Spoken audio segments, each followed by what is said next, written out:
How ironic she'd decided she would not work as his forensic psychologist again if an assignment took her away from Lexi. And now her daughter had been taken away from her own front yard. Claire had vowed she'd stay home in Naples and stick to more mundane investigations through her Clear Path fraud-fighting website. But here they were, more desperate than ever. As I said, expect the worst from Clayton Ames, Nick told her, his voice hard as it always was when he spoke of his arch-enemy. We have to watch what we say at all times, in the airport, on the plane, even once we get to our Grand Cayman hotel, because he could have places bugged or his lackeys hovering. Expect to be under invisible surveillance day and night.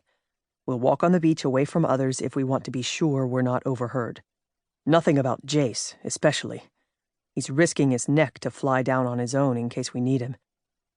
It went unspoken between them that they couldn't have stopped Jace Britten anyway. Her ex-husband had arrived at Claire's house just after Lexi was taken and saw the threatening note the drone had delivered. Lexi's abductor had evidently driven a car like Jace's and even resembled him to a degree, to get the child close enough to grab. But Claire had to agree with Nick that Jace could be a loose cannon in all this. Jace and I may be divorced, but he'd do anything for Lexi. And for you, he said, turning to shoot her a sudden stare before looking back to the road. He still cares for you a lot. I'll never forgive myself if his plan to fly down there on his own blows up. He's a skilled pilot and used to jets, so it's not that, but rather if he's harmed once he's there or ruins our chances of getting Lexi back. At least he knows the stakes. But as I said, Ames likes to know exactly what his competitors, even in business, are saying and thinking, what's going on. I wouldn't have rented this car at the last minute if I didn't think he'd managed to bug my other one. I know, she said, her voice shaky. She looked at the narrow, deep waterways that ran along this 4-lane highway. I'll be careful what I say and when. She turned toward him, tugging her seatbelt out to give herself room to sit sideways. Nick, I can't thank you enough for risking yourself to get Lexi back. I know Ames means to harm you. He does. But I'm banking on the fact he likes to exert his power, make his enemies twist and turn, control and ruin them, torment them.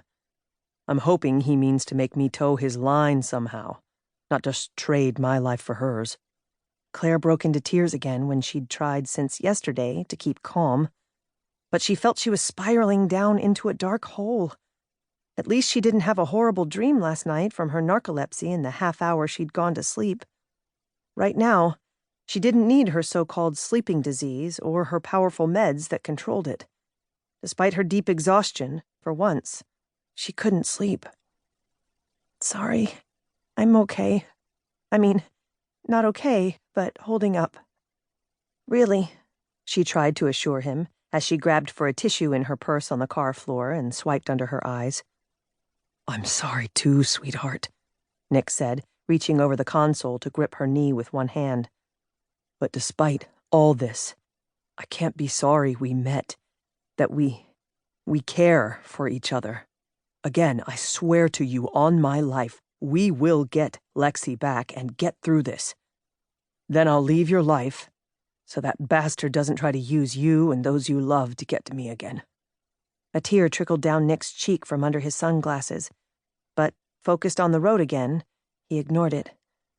She loved him desperately, despite hating him, too, over this. Didn't she? Claire made herself look away from him.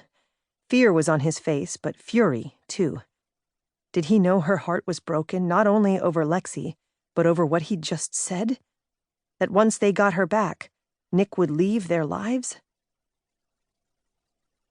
As Nick took the turn south toward Miami International Airport through a maze of curved and elevated ramps and overhead signs, the horrible day he'd found his father dead came back to him. That waking nightmare crashed in on him sometimes when he least expected it. His attorney dad, whom he adored, and had later patterned himself after, dead. His head, partly gone, pistol in hand, blood spatter and brain matter on the wall behind his desk. He heard again his own shrill young voice.